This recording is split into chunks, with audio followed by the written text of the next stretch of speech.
He's a movie legend, Harrison Ford by name, veteran of countless roles who can't quite resist the call to take on yet another, which leaves our Lee Cowan just a bit starstruck.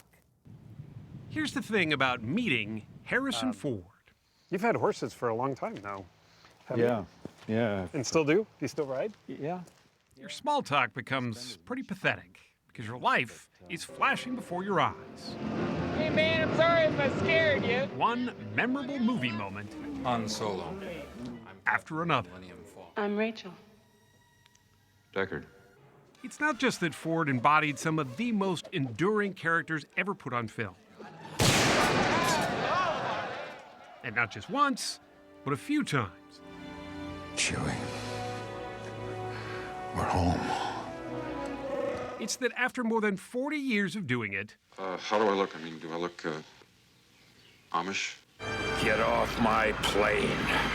Ford remains unstoppable. He just wants to keep making movies, whether he gets top billing or not. Look, I've enjoyed every job I've ever had because I love the work. But I don't have to be a leading man anymore. Yeah. When you return to roles, whether it's Han Solo or Indiana Jones, what's the challenge for you in coming back to the same role years later? I'm trying not to look silly, you know, and running around in tight pants and high boots. And I'll give you a more appropriate answer, considering that I'm going to start doing Indiana Jones in about 2 months. Yeah. You know, we have the opportunity to make another is because people have enjoyed them. I feel obliged to make sure that our efforts are as ambitious as they were when we started. Can you tell us anything about the new Indiana Jones? No. What he can tell us about is his latest role. Hey, jeez.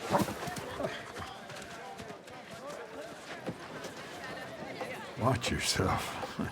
In one of the best tales about man's best friend ever written, Jack London's The Call of the Wild. Wild places. We could go. You and me. The challenge for Ford was that his co-star, Buck, wasn't real. He's computer-generated. A former Cirque du Soleil performer, Terry Notary, was actually the dog's human stand-in. He gave me someone to establish an emotional relationship with. Because you had to have that, right? You can't just You be have to staring at have nothing. something to work off of. I mean, it's a little strange. I'm rolling around on the floor with this guy and scratching his tummy. You physically were doing that with him?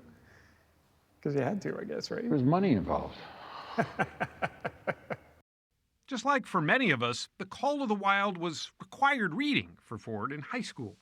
Jack London first published his naturalist work back in 1903. And of all the lessons it offers, one in particular hit pretty close to home. We come and go, don't we? This is always here. We're in danger of losing the support of nature for our lives, for our economies, for our societies. Because nature doesn't need people. Yeah. People need nature. While he's quietly campaigned for a myriad of causes since the early 90s, when the U.S. pulled out of the Paris Climate Accord, that brought him to the front lines.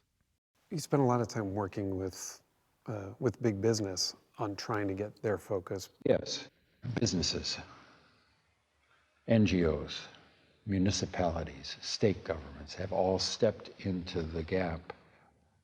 I'm now seeing that I think we're coming close to being able to really commit the resources and energy to confronting the issue because it's taken up on the highest level of politics. It's taken up on the streets by young people.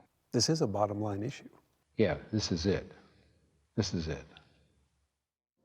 That's the cup of a carpenter. He often brings his passions into his films. While he may not be an archaeologist, Ford is a first-rate carpenter in real life, or at least he used to be. But do you still get a chance to do much anymore? I every once in a while I sharpen my tools, but I just don't find enough of a block of time to get back my chops. Your dad also had a shop, right? My dad had a shop, but I was there when he cut the end of cut his finger off, cutting a piece of plywood on a table saw. So, Maybe not the best person to learn well, from. maybe, having seen that, look, hey, look. They're all still there. Thanks, Dad. He likes process, whether it's building a cabinet or flying airplanes. That's a hobby that got a lot of attention 5 years ago. 53178, engine failure, immediate return. After a mechanical problem in his vintage Ryan PT-22 forced him to make an emergency landing on a golf course, shattering his pelvis and his back. And you're still flying? Oh, yeah, absolutely. I love to fly. I love being up in the air. I love the experience of the third dimension. Yeah. We're living in 2 dimensions down here. You get up there and you see. Right there, Harrison, the logo. It's easier to get away from prying eyes up in the sky, too. Ford is by no means a recluse, but he is a private man, pragmatic to the core. You're not a big fan of doing red carpets and interviews like this. I understand the utility of it, and I think it's important to be able to bring people's attention to when you have a new product.